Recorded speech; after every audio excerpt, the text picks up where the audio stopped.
கரத்தை உயர்த்தி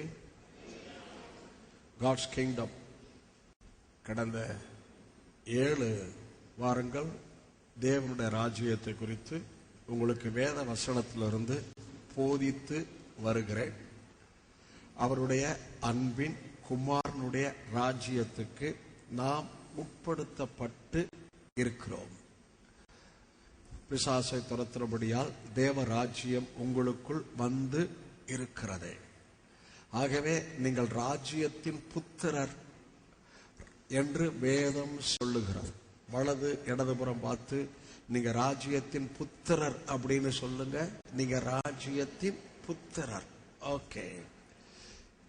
கடந்த வாரம் இயேசுவின் உபதேசம், டாக்ட்ரின் ஆஃப் கிரைஸ்ட், என் உபதேசம் உங்களுக்குள் இடம் பெறாதபடியினால், யாருக்குள்ள?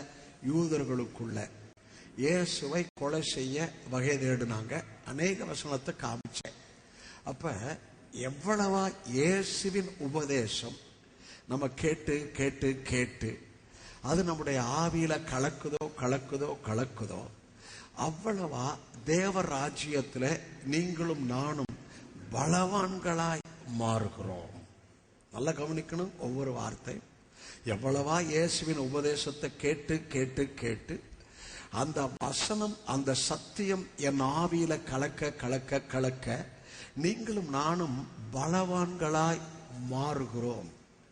தாவீதின் சேனையிலே பலவான்கள் என்ற ஒரு பெரிய லிஸ்டையே ஆவியானவர் ஏற்படுத்தி இருக்கிறார். ஆகவே கர்த்தருடைய சபையிலே பலவான்களை தேவன் எழுப்ப விரும்புகிறார். வேதத்திலே பலவான்களின் புத்திரரே என்று வேதம் சொல்லுகிறது. ஆகவே நீங்களும் நானும் பலவான்களின் புத்திரர். ஆனால் பலவானாய் மாற வேண்டும் என்றால் இயேசுவை குறித்த வெளிப்பாடு, இயேசுவை குறித்த சத்தியம், இயேசு போதித்த போதனை நாம் கேட்பது மாத்திரமல்ல, அது ஆவியிலே கலப்பது, அதை திரும்ப திரும்ப நன்றாய் புரிந்து அதை அறிக்கை செய்வது, இதற்குள்ளே நாம் பலவான்களாய் மாறுகிறோம். கரத்தை உயர்த்தி சொல்வோம். எப்படி தாவீதின் சேனையிலே பலவான்கள் என்ற ஒரு லிஸ்ட் வருகிறதோ, அதை போல மார்ட்டின் எல்சனாய் கர்த்தர் கொடுத்த சபையிலே நீங்கள் ஒவ்வொருவரும் பலவான்களாய் காணப்பட வேண்டும். அதற்கான வேத வசனத்தை தேவன் நமக்கு விளக்கி எடுத்து போதித்து காண்பித்து வருகிறார். கர்த்தர் நல்லவர், அவர் கிருபை என்றும் உள்ளது. ஓகே, இன்னைக்கு மறுபடியும் அதே காட்ஸ் கிங்டம் அந்த செய்தி உங்களுக்குள்ள தொடர விரும்புகிறேன். இயேசு போதித்த போதனைகளை எடுத்து காண்பிக்க விரும்புகின்றேன். அந்த போதனைகளை எடுத்து காண்பிப்பதற்கு முன்பாக மோசேயின் முதல் யோவான் ஸ்நானகம் வரைக்கும் நியாயப்பிரமாணத்தின் காலம் உங்களுக்கு தெரியும். அப்ப மோசே சீனாய் மலையிலே பிரமாணத்தை பெற்றுக்கொண்டான். மோசே யார்? தீர்க்க தரிசி. மோசே, நல்லா கவனிக்கணும், மோசே இஸ்ரவேல் ஜனங்களுக்கு இயேசுவை தீர்க்கதரிசி என்று அறிமுகப்படுத்தினான். நல்லா கவனிங்க. மோசே இஸ்ரவேல் ஜனங்களுக்கு யாரை? இயேசுவை. பிரமாணத்தை பெற்றுக்கொண்ட மோசே இஸ்ரவேல் ஜனங்களுக்கு இயேசுவை தீர்க்கதரிசி என்று அறிமுகப்படுத்தினான். நியாயப்பிரமாணத்தின் கடைசியில வருவது யார்? யோவான் ஸ்நானகன். அந்த யோவான் ஸ்நானகன் யூதர்களுக்கு இயேசுவை என்னவாய் அறிக்கை செய்தான், இயேசுவை காண்பித்தான். அதோ உலகத்தின் பாவத்தை சுமந்திருக்கிற தேவ ஆட்டுக்குட்டி. ஆகவே மோசே இயேசுவை தீர்க்கதரிசி என்று காண்பித்தான். யோவான் ஸ்நானகன் இயேசுவை யூதர்களுக்கு பலியாக போகிற ஆட்டுக்குட்டி என்று காண்பித்தான். கரத்தை உயர்த்தி நல்லா புரிஞ்சுக்க. இப்பொழுது உபாகமம் 18ஆம் அதிகாரம். எல்லோரும் என்ன கூட தயவு செய்து நீங்க திருப்பணும். நீங்க புரியுற மாதிரி நான் பேசிட்டு இருக்கிறேன். உபாகமம் 18. உபாகமம் 18ஆம் அதிகாரம் 15ஆம் வசனம். என்னோட கூட எடுத்தவங்க வாசிக்கலாம். 18, 15, 1, 2, 3 வாசிக்க. உன் தேவனாகிய கர்த்தர் என்னை போல ஒரு தீர்க்கதரிசியை உனக்காக உன் நடுவே உன் சகோதரரிலிருந்து எழும்ப பண்ணுவார், அவருக்கு செவி கொடுப்பீர்களாக. பாருங்க, இப்ப மோசே இஸ்ரவேல் ஜனங்களுக்கு இயேசுவை தேவன் தீர்க்கதரிசியாய் நமக்குள்ளிருந்து எழுப்ப போகிறார். அவருக்கு இஸ்ரவேல் ஜனங்களே, யூதர்களே, செவி கொடுங்கள் என்று மோசே சொல்வதை பார்க்கின்றோம். கர்த்தருக்கு ஸ்தோத்திரம். ஓகே, அடுத்த வசனத்தை எல்லாரும் சேர்ந்து வாசிப்போம், சத்தம் போட்டு வாசிப்போம். ஓரேபிலே சபை கூட்டப்பட்ட நாளில் நான் சாகாதபடிக்கு என் தேவனாய் கர்த்தரின் சத்தத்தை இனி நான் கேளாமலும் இந்த பெரிய அக்கினியை இனி நான் காணாமலும் இருப்பேனாக என்று உன் தேவனாய் கர்த்தரை நீ வேண்டிக் கொண்டதின்படியெல்லாம் அவர் செய்வார். நல்லா கவனிக்கணும், புரியணும். மோசே இயேசுவை தேவன் எழுப்புகிற தீர்க்கதரிசி என்று அறிமுகப்படுத்தினே, இஸ்ரவேல் ஜனங்கள் சொன்னதையும் மோசே அவங்களுக்கு சொல்றான். இஸ்ரவேல் ஜனங்களுக்குள்ள எதுதான் பதிஞ்சிருந்துச்சு என்றால், சீனாய் மலையில தேவன் அக்கினியாய் இறங்கினார் அல்லவா, அந்த காட்சி தான் பதிந்திருந்தது. இப்ப அவங்க சொல்றாங்க, இதை இனிமே நாங்க பார்க்கவானா. ஹலோ, நல்ல கவனிங்க, நல்ல கவனிங்க, நல்லா புரிஞ்சுங்க, நல்ல கவனிங்க. ஓரேபில் சபை கூட்டப்பட்ட நாளில் நான் சாகாதபடிக்கு என் தேவனாகிய கர்த்தரின் சத்தத்தை இனி நான் கேளாமலும் இந்த பெரிய அக்கினியை நான் காணாமலும் இருப்பேனாக. அந்த பெரிய அக்கினி சீனாய் மலையில இறங்கணும்னு இவங்க பயந்து, இந்த பெரிய அக்கினியை நாங்க பார்க்க வேணாம், நாங்க சாகவும் வேணாம். வார்த்தை கவனிங்க, இந்த சீனாய் மலையில இறங்கின பெரிய அக்கினியை நாங்க பார்க்கவும் வேணாம், நாங்க சாகவும் வேணாம் அப்படின்னு தேவன்ட்ட அவங்க மோசேட்ட சொல்வதை பார்க்கிறோம். அப்ப சீனாய் மலையில இறங்கின அக்கினி அவங்களுக்குள்ள என்ன வந்துருச்சு? ஒரு பயம் அல்ல, மரண பயம். அல்ல சொல்லுவோம், கருத்தை உயர்த்தி. யாராவது கல்வாரிகளை இயேசுவை பார்த்து மரண பயம் வந்திருக்கா? ஹலோ ஐயா, சீனாய் மலையில தேவன் இறங்கினதை பார்த்து யாக்கோபின் சபையாருக்கு, மோசேன் கீழே ஆரோனுக்குள்ள இருந்த ஜனங்களுக்கு மரண பயம் வந்துச்சு. இனிமே நாங்க பார்க்க வேணாம், இந்த சத்தத்தை கேட்க வேணாம் அப்படின்னு சொன்னாங்க ஐயா. அதுதான் பிரமாணம். இப்போது பாருங்க, மோசே சொல்ற வார்த்தைய, அடுத்த வார்த்தைய வாசிக்க போறோம். 17 வாசிங்க. அப்பொழுது கர்த்தர் என்னை நோக்கி அவர்கள் சொன்னது. இப்ப யார் வர்றா? கர்த்தர். இவங்க சொன்ன, மோசே சொன்னதையும் கேட்டுக்கிட்டு இருந்தாரு, இவங்க சொன்னதையும் கேட்டுக்கிட்டு இருந்தாரு. இப்போது கர்த்தர் மோசேட்ட சொல்றாரு, அவங்க சொன்னது சரிதான்ப்பா. ஏன்னா இந்த பெரிய காட்சியை பார்த்தா, இந்த சீனாய் மலையில இருந்த இடி முழக்கம் சத்தத்தெல்லாம் கேட்டா, நான் கொடுக்கிற இந்த பிரமாணம் இவர்களுக்கு ஜீவனை கொடுக்கிறதுக்கு கொடுக்கப்படல, இது மரணத்துக்கு ஏதுவானது. ஆகவே அவங்க சொன்னது சரி என்று சொல்லிவிட்டு, இது அடுத்ததான் நீங்க முக்கியமா கவனிக்க போறீங்க. எல்லாரும் சேர்ந்து 18 கொஞ்சம் சத்தம் போட்டு வாசிங்க. 1 2 3 வாசிங்க. உன்னை போல ஒரு தீர்க்கதரிசியை நான் அவர்களுக்காக அவர்கள் சகோதரர் எழும்ப பண்ணி என் வார்த்தைகளை அவர் வாயில் அருளுவேன். நான் அவருக்கு கற்பிப்பதை எல்லாம் அவர்களுக்கு. மோசேயும் சொல்றாரு ஒரு தீர்க்கதரிசி எழும்ப போறாருன்னு. இப்ப கர்த்தரும் சொல்றாரு அவங்க சொன்னது சரிதான். ஆகவே அவர்கள் நடுவில் இருந்து ஒரு தீர்க்கதரிசி எழுப்ப போறேன். யாரு? இயேசு. அந்த நான் எழுப்ப போகிற தீர்க்கதரிசிக்கு நான் டீச் பண்ண போறேன். இதை ஜனங்களுக்கு சொல்லுன்னு நான் டீச் பண்ண போறேன். நான் கொடுக்கிற கற்பனைய நான் என்னெல்லாம் சொல்லுன்னு ஜனங்களுக்கு சொல்ல போறேனோ அதை அவர் ஜனங்களுக்கு சொல்ல போகிறார். எத்தனை மணி சொன்னதை புரிஞ்சுக்கிட்டீங்க? அப்ப இயேசு சரீரத்துல வந்தோன்னு எதை டீச் பண்ணாரு? காதுல கேட்டார் பாருங்க. அப்பக்கப்ப பிதா டீச் பண்ணிக்கிட்டே இருந்தார். இத மக்களுக்கு சொல்லு, இத ஜனங்களுக்கு சொல்லு அப்படின்னு அப்பக்கப்ப பிதா சொல்லிக்கிட்டே இருந்தாரு. பிதா கற்பித்து கொண்டே இருந்தார். அதை ஜனங்களுக்கு போதித்தார். இன்னும் சரியா சொன்னா, பிரமாணத்தையோ 10 கற்பனையோ இயேசு எந்த இடத்துலயும் போதிக்கவே இல்லை. அதற்கு இயேசு வரவில்லை. நல்ல கவனிங்க, நியாயப்பிரமாணம் செய்யக்கூடாததை தேவன் செய்யும்படி தமது குமாரனை அனுப்பினார். அது மாத்திரமல்ல, இயேசு கிறிஸ்து நியாயப்பிரமாணத்தை செய்ய வரவில்லை, நியாயப்பிரமாணத்தை நிறைவேற்ற வந்தார். கரங்களை கர்த்தரை மகிமைப்படுத்துங்க. இதை நீங்க நல்லா புரிஞ்சுக்கணும் தான் உங்களுக்கு விளக்கி சொல்றேன். அவங்க சொன்னது சரிதான்ப்பா, ஒரு தீர்க்கதரிசி எழுப்ப போறேன், அவருக்கு நான் கற்பித்துக்கிட்டே இருக்க போறேன், அவருக்கு கற்பிக்கிறத ஜனங்களுக்கு அவர் சொல்ல போகிறார். அப்ப இயேசு சரீரத்துல வந்தோனே இயேசு எதை போதித்தார்? பிதா கற்பித்ததை நான் உங்களுக்கு சொன்னேன். அநேக வசனம் காமிக்க முடியும், டைம் இல்லை, உங்களுக்கு ரொம்ப பேசணும். பிதா கற்பித்தார் இல்லையா, அதை நான் உங்களுக்கு சொன்னேன். இன்னொரு இடத்துல சொன்னார், நான் சுயமாய் பேசவில்லை.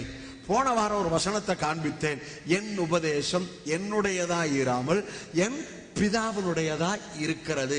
அப்ப இயேசு சரீரத்தில் வந்தபோது பிதா கற்பித்ததை ஜனங்களுக்கு அவர் போதித்து கொண்டே இருந்தார். இது எங்கேயே சொல்லப்பட்டுச்சு? பழைய ஏற்பாட்டிலே.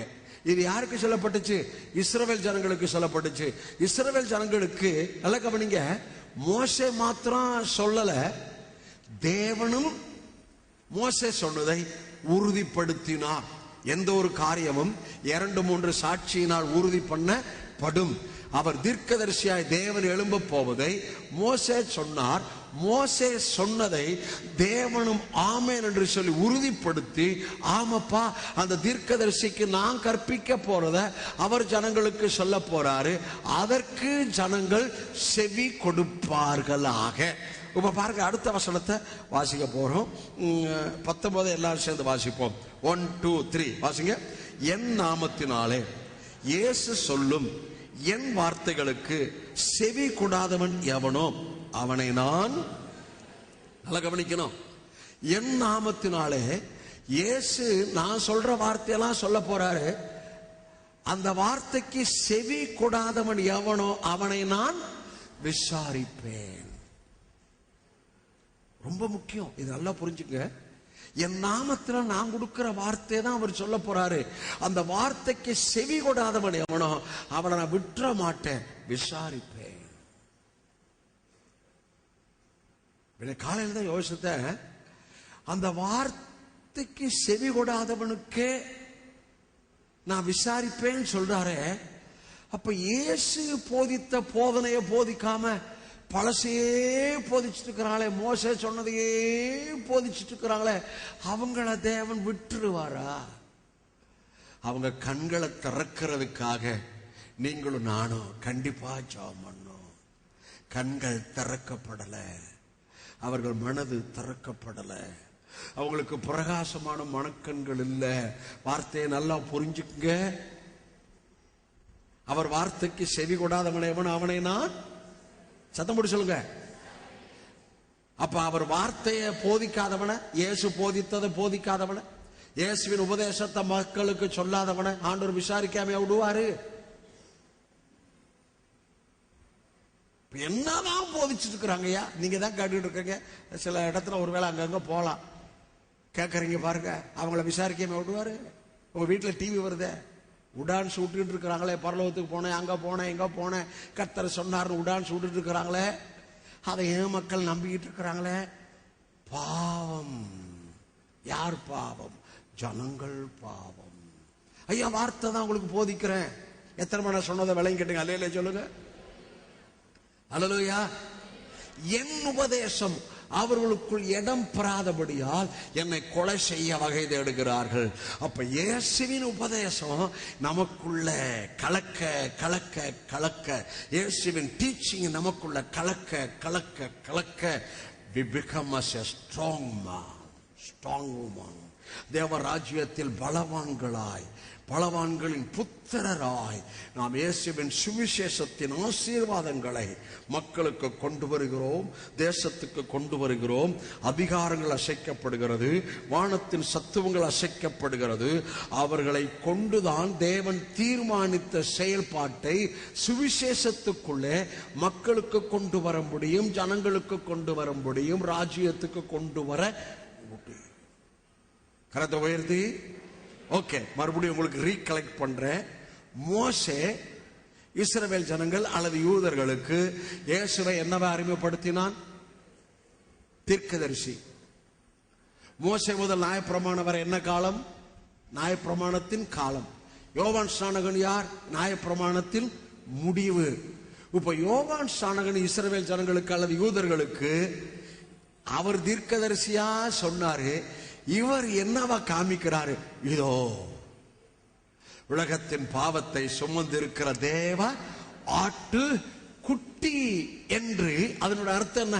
எப்பா யூதர்களே, எப்பா இஸ்ரவேல் ஜனங்களே, அவருக்கு சொந்த ஜனங்களே, இவர் தான்ப்பா உங்களுக்கு பலியாக போகிற, உங்கள் பாவங்கள் எல்லாம் சிலுவையில எடுத்துக்கொள்ள போகிற.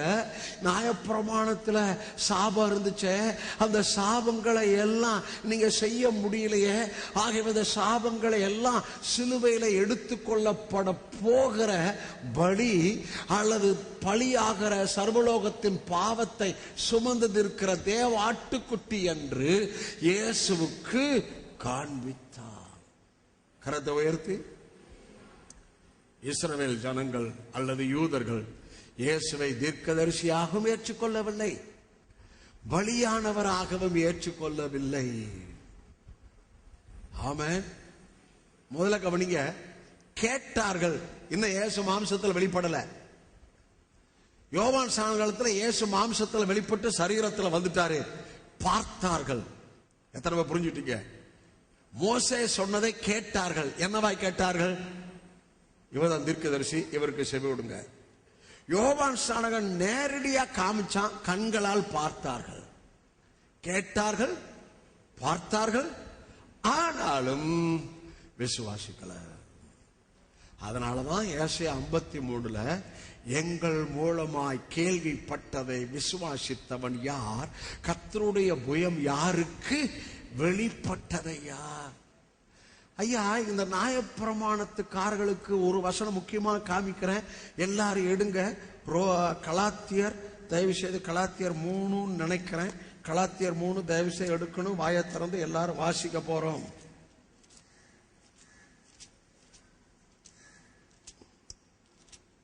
கலாத்தியர் 3:12 259 பக்கம் எடுத்தாச்சா? சத்தம் போட்டு வாசிக்க போறோம். 1 2 3 வாசிங்க. நியாயப்பிரமாணமோ விசுவாசத்துக்குரியது அல்ல, அவைகளை செய்கிற மனிதன் அவைகளால். நீங்க சத்தம் பத்தல. முதலாவது சகோதரிகள் சத்தம் போட்டு வாசிக்க போறீங்க. நான் ஆரம்பிக்க போறேன். 1 2 3. இல்ல நிப்பாட்டுங்க, இந்த சத்தம் எனக்கு போதாது. சகோதரிகள் இன்னும் கொஞ்சம் கொஞ்சம் ரொம்ப ரொம்ப எவ்வளவு முழு பலமோ அவ்வளவு வாசிங்க. முக்கியமான வசனம். 1 2 3.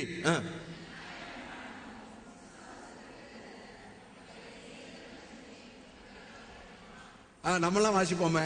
1 2 3 வாசிங்க.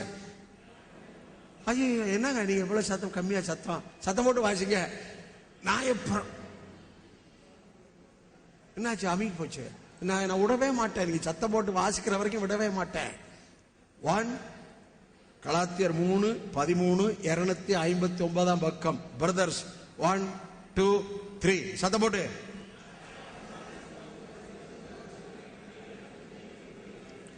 எல்லாரும் சேர்ந்து. நியாயப்பிரமாணமோ விசுவாசத்துக்குரியதல்ல, அவைகளை செய்கிற மனுஷன் அவைகளால். அப்ப நியாயப்பிரமாணம் எதுக்குரியதல்ல? விசுவாசத்துக்குரியதல்ல. ஐயா, நீங்க பாருங்களேன், அந்த நியாயப்பிரமாணம் போதர்ல விசுவாசத்தை குறித்தே பேச மாட்டாங்க. Please listen. நியாயப்பிரமாணம் போதர்களுக்கு விசுவாசம் இருக்காது, விசுவாசத்தை குறித்த வெளிப்பாடு இருக்காது. ஏனென்றால் நியாயப்பிரமாணம் விசுவாசத்துக்குரியது அல்ல. நியாயப்பிரமாண சபையில் இருக்கிறவனுக்கு விசுவாசமே வராது. ஒரு போதகர் நியாயப்பிரமாணத்தை போதிப்பவர்களாய் இருந்தால், இந்த இயேசுவின் வெளிப்பாட்டை இப்போது உங்களுக்கு பேசிட்டு இருக்கிறனே, இந்த சத்தியத்தை குறித்த வெளிப்பாட்டை அவர் முழுமையாய் புரிந்து கொள்ளாத பட்சத்தில் அவருக்கும் விசுவாசம் வராது, அவர் கீழே இருக்கிற மக்களுக்கு விசுவாசம் வராது. ஏனென்றால் நியாயப்பிரமாணம் விசுவாசத்துக்குரியது அல்ல, அதை செய்கிற மனிதன் அவைகளினால் பிழைப்பான். அப்ப நியாயப்பிரமாணம் எதுக்குரியது? செய்கிறது. நீங்களும் நான் எதற்குரியவர்கள்? விசுவாசத்தினால் நீதிமான். கேட்டாங்க, செவி கொடுங்க. ஒரு தீர்க்கதரிசி எழுப்ப போறார், செவி கொடுங்க. கேட்டாங்க. யோவான் சாணன் பாயிண்ட் அவுட் பண்ணி யூதர்களுக்கு காமிச்சா, இதோ இவர்தான் பலி. பார்த்தாங்க. ஆனாலும் அவங்களுக்குள்ள விசுவாசம் இல்லை. அவங்க எதுக்குள்ளதான் இருந்தாங்க? பிரமாணத்துக்குள்ள. அவர் யாரதான் அவங்களுக்குள்ள எது ஸ்ட்ராங் ஹோல்டு, எது ரொம்ப அரணாய் இருந்தது? ஒன்று மோசே அரணாய் இருந்தார், அடுத்தபடி நியாயப்பிரமாணம் அரணாய் இருந்தது, அடுத்தபடி அவருடைய மத தலைவர்களுக்குள்ள மனுஷ போதனை, பாரம்பரியம், இவைகள் அரணாய் இருந்தது.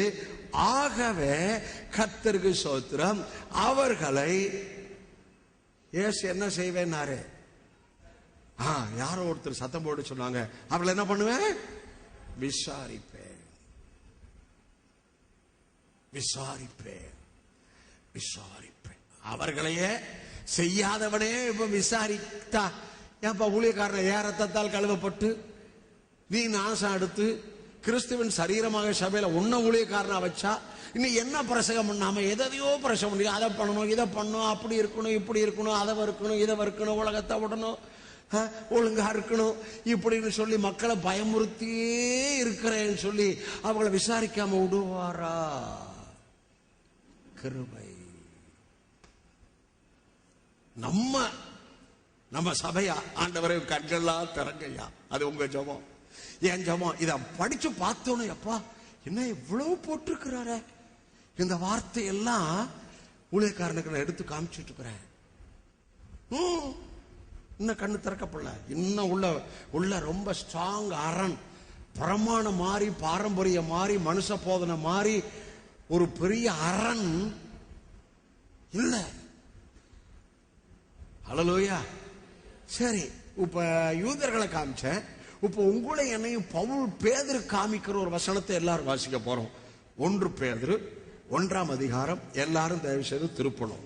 எல்லாரும் வேதத்தை திருப்புங்க, என்னோட வாசிங்க. 1 பேதுரு 1ஆம் அதிகாரம் 317ஆம் பக்கம் 8, 9 வாசிக்க போகிறோம். சத்த போட்டு வாசிக்க போறோம். 1 பேதுரு 1, 8, 9. 1, 2, 3 வாசிங்க. அவரை நீங்கள் காணாமல் இருந்தும் அவரிடத்தில் அன்பு கூறுகிறீர்கள். இப்பொழுது அவரை தரிசியாமலும் இருந்து அவரிடத்தில் விசுவாசம் வைத்து சொல்லி முடியாததும் மகிமையால் நிறைந்ததுமாய் இருக்கிற சந்தோஷம் உள்ளவர்களாய் களிகூர்ந்து உங்கள் விசுவாசத்தின் பலனாகிய ஆத்தும ரட்சிப்பை. நம்மளை பாருங்க, நம்மளை பேதுரு சொல்றாரு, அவரை நீங்கள் காணாமல் இருந்தும் அவரிடத்தில் என்ன கூறுகிறீர்கள்? அன்பு. இயேசுவை யாராவது ஏதாவது சொப்பனத்துல தரிசனத்துல பார்த்திருக்கலாம். இயேசுவை யாராவது நேரா பார்த்தீங்களா? இயேசு சிலுவையில் அறையப்பட்டதை யாராவது நேரா பார்த்திருக்கிறீங்களா? ஹலோ, பேதுரு சொல்றாருயா, அவன் நேராவே பார்த்தான். இயேசுவை நேரா பார்த்தாங்கய்யா. ஆனா நீங்களும் நான் இயேசுவை பார்க்கல, சொந்த கண்களால் பார்க்கல, அவர் சரீரத்தை பார்க்கல, அவர் பாடுகளை, மரணத்தை, அடக்கத்தை பார்க்கல. அவரை காணாமல் இருந்தும் அவரிடத்தில் என்ன கூறுகிறீர்கள்? அன்பு கூறுகிறீர்கள். இந்த வார்த்தை ஏன் பேதுரு இப்படி சொன்னாரு? அவரை காணாமல் இருந்தும் அவரிடத்தில் அன்பு கூறுகிறீர்கள். கூறுகிறீர்கள், கூறுனீர்கள் அல்ல, அன்பு கூறுகிறீர்கள். அப்ப நீங்களும் நானும் யாரு? அவரை பார்க்கல, ஆனா அவரை ஏற்றுக்கொண்டோம். இப்பொழுது நீங்களும் நானும் அவரிடத்தில் என்ன கூறுகிறோம்? அன்பு. சொல்லுங்க அன்பு. சொல்லுங்க அன்பு. சொல்லுங்க அன்பு. அது போதும், எல்லாம் உனக்கு கொடுத்துருவாரு.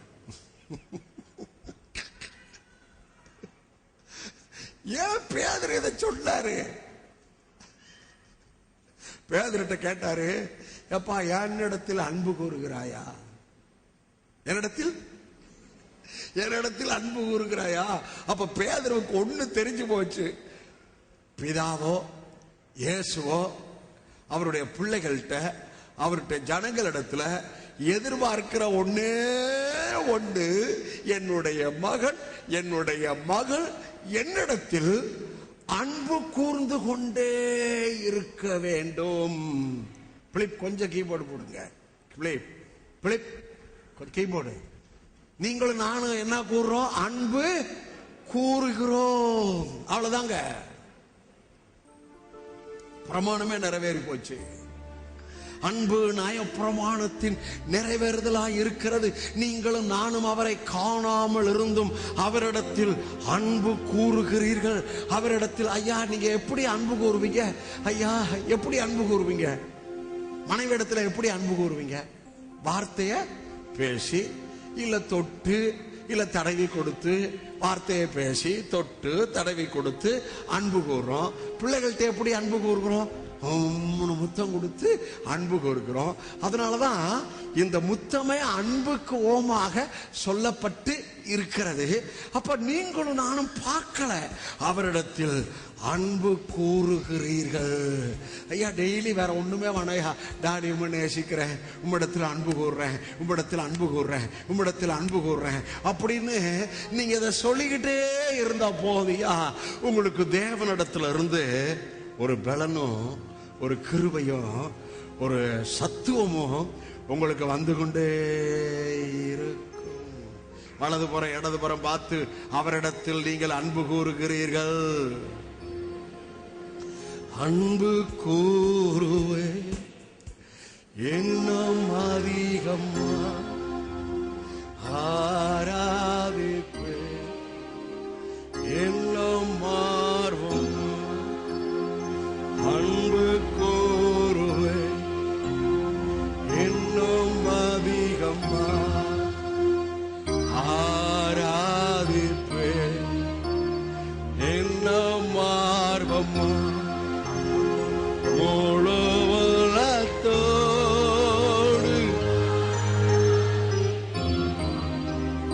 முழு உலகத்தோடு அன்பு கூறுவே. ஆராதனை ஆராதனை ஆராதனை ஆராதனை. ஒரு கரத்தை உயர்த்தி ஆராதனை ஆராதனை.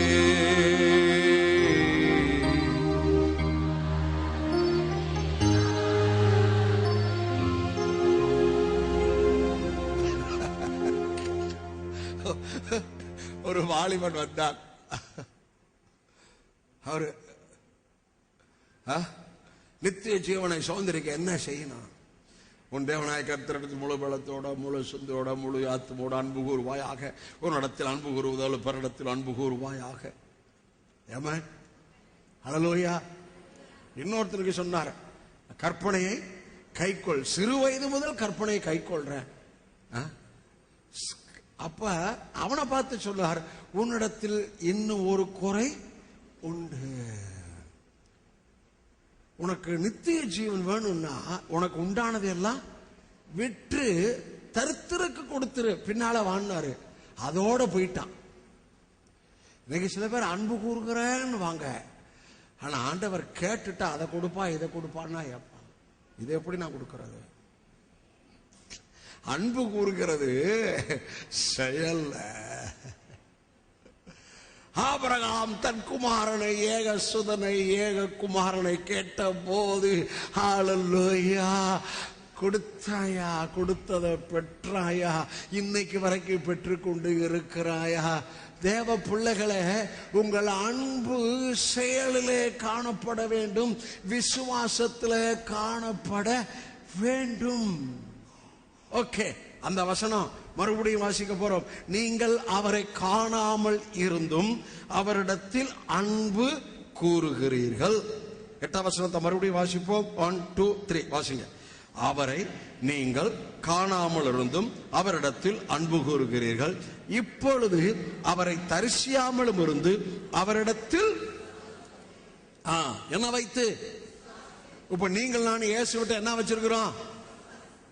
சத்தப்பட்டு சொல்லுங்க. நான் சொல்லுங்க. நான் இயேசுவிடத்தில் விசுவாசம் வைத்திருக்கிறேன்.